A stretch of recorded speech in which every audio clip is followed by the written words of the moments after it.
Magandang gabi sa inyong lahat. Welcome po sa News Up to Date. Ang topic po natin ngayong gabing ito ay tungkol po sa Photo Trading International. Aalamin natin kung isa na naman ba yang trading Ponzi scam tulad nga ng Wealthwise International. Ang nagpapakilalang CEO dyan sa Photo Trading International ay yang si Gia Grubin. So yan po yung picture ng nagpapakilalang CEO ng Photo Trading International na si Gia Grubin. Alam natin na yung Photo Trading International ay kulang po sa legalities kasi nga wala naman yung secondary license. So ibig sabihin illegal yung paghingi at pagsulisit nila ng investment sa publiko. Mga kababayan, dapat po bago po kayo sumali sa kahit na anong investment, dapat i-check nyo po yung legalities. Dapat po kompleto yan, dapat may secondary license yan. At dapat po i-verify po ninyo sa Securities and Exchange Commission kasi meron pong mga kumpanya na namimeke ng dokumento katulad nga nung CCO Media na nabuking natin na nameke nga ng BSP registration kasi nung i-verify po natin sa Bangko Sentral ng Pilipinas, sabi po ng BSP na peke yung pinapakitang BSP registration ng CCO Media. Ang tanging pinagmamalaki niyang Photo Trading International ay yung mga payouts daw nila. Lagi naman ganyan po ang mga companies. Lagi nilang pinagmamalaki na nagpay-payout sila. Pero alam naman natin na pinapadama lang kayo niyan. Mari sa umpisa may payout pero sigurado po sa huli ay tatakbuhan po kayo niyan. At syempre ang sinasabi nilang source of income daw nila ay trading. Futures trading daw. So katulad lang din ng Wealthwise International ang modus, 'di ba? Yan din na sinabi noon ng Wealthwise International pero wala na po ang Wealthwise International, tumakbo na po. So alam naman natin na hindi naman talaga sila nagpi-futures trading. Kunwari, nasa trading daw sila, may mga ipapakitang nagte-trade daw sila, may mga screenshot at may mga video kuno. Pero alam natin na hindi naman talaga 'yun totoo. Binobola lang kayo. Kasi wala namang guaranteed sa trading, lalo na po sa futures trading.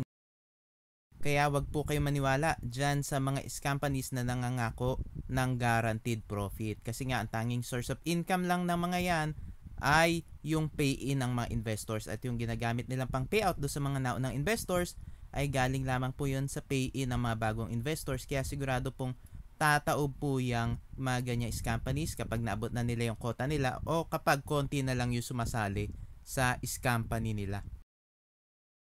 Bago lang daw yung Photo Trading International, nilaunch daw yan noong first week ng September. So dyan pa lang po mga kababayan makikita nyo na binobola lang kayo ng company na yan. Kasi nga, paano naman sila makakapagbigay ng ganyang kalaking kitaan kung bago lang sila? Paano nila masasabi na talaga meron na sila experience sa trading at talagang kaya nilang kitain yan at guaranteed talaga.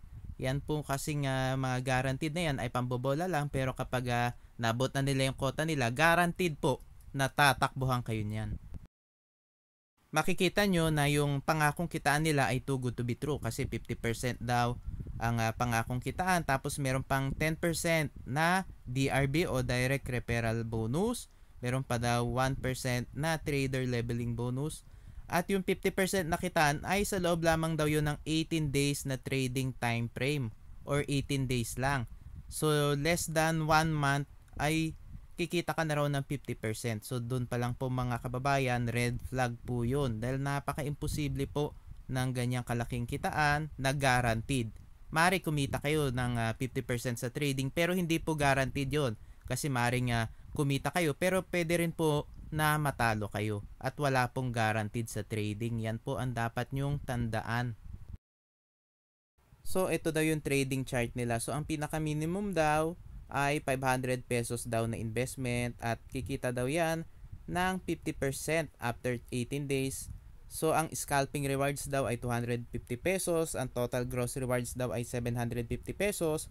Pero meron daw yung 10% na admin fee upon withdrawal or encashment. So ang mawi-withdraw mo lang ay 675 pesos. Yan daw yung total net reward. So alam naman natin mga companies na yan, lagi yung may mga less pa, may mga admin fee or mga tax kuno dahil lagi naman yan yung ginagawa ng mga companies na yan. At mga kababayan, makikita nyo talagang too good to be true. 50% sa loob lang ng 18 days. Napaka-imposible yan. Pero kapag patakbo na yan, gagawa pa yan ng mapa-promo, maring i-double your money na nila sa loob lang ng 18 days. O maring mag-offer na rin yan ng buy one take one. Ganyan din po ang ginawa noon ng Wealthwise International bago sila tumakbo. 'Di ba? Nilakihan na nga yung kikitain mo daw sa loob lang ng 5 days o sa loob lamang ng ilang araw, 'di ba? Double your money na. At pagkatapos nga nung pa-promo, tumakbo na. Kasi nga naghahabol lang sila na maabot yung quota at kapag naabot na nga yung quota, bigla na lang po yung maglalaho. Mababa talaga ang ginagawa nilang minimum investment para nga marami ang mahikayat na mag-try at kadalasan nga maaari 500 pesos muna sa umpisa, tapos kapag nakapag-payout ay magdadagdag, gagawing 5,000 o 10,000 hanggang itotodo na nila yung pag-i-invest at pati yung mga kaibigan at mga kamag-anak ay i-recruit na rin nila. Pero hindi nila alam na scam pala yung nasalihan nila.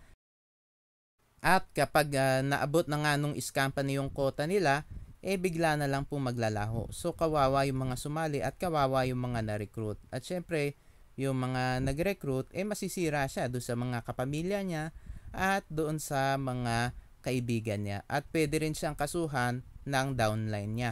Kaya nga mga kababayan, wag na wag po kayong magre-recruit at wag na po kayo sumali dyan sa mga scam companies na yan. Dahil mari sa umpisa nga, padamahin kayo niyan.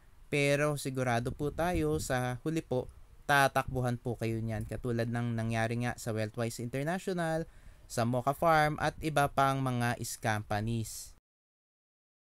Mga kababayan, dapat po maging maingat at wag nga kayo basta-basta mag-i-invest. Tapos kilalanin din po ninyo yung CEO ninyo. Kasi baka mamaya peking pangalan pa lang ginagamit niya. Katulad nga no CEO ng JBF Gold International, hindi pala yon ang totoo niyang pangalan. So kailangan maging maingat, i-check nyo maigi yung identity ng CEO ninyo. Mag-research kayo, mag-verify kayo, huwag kayo basta-basta maniniwala sa mga sinasabi ng CEO ninyo. At tandaan po ninyo na hindi po kasiguraduhan na nag-FB live or nagsusum yung CEO ninyo, hindi po kayo tatakbuhan yan. Dahil marami na po ang gumawa niyan. Pa-FB live, 'di ba? May mga pa-Zoom, may mga parapol pa pag nag-FB live, may mga shout out, minsan may mga drama pa.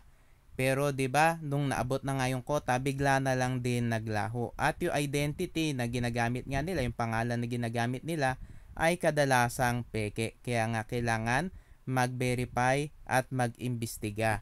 Huwag basta-basta sasali diyan sa mga investment schemes. Kailangan i-check nyo kung kompleto ba sa legalities at kung makatotohanan ba talaga ang pangako nilang kitaan.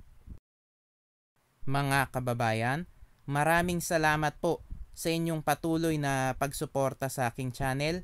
God bless po.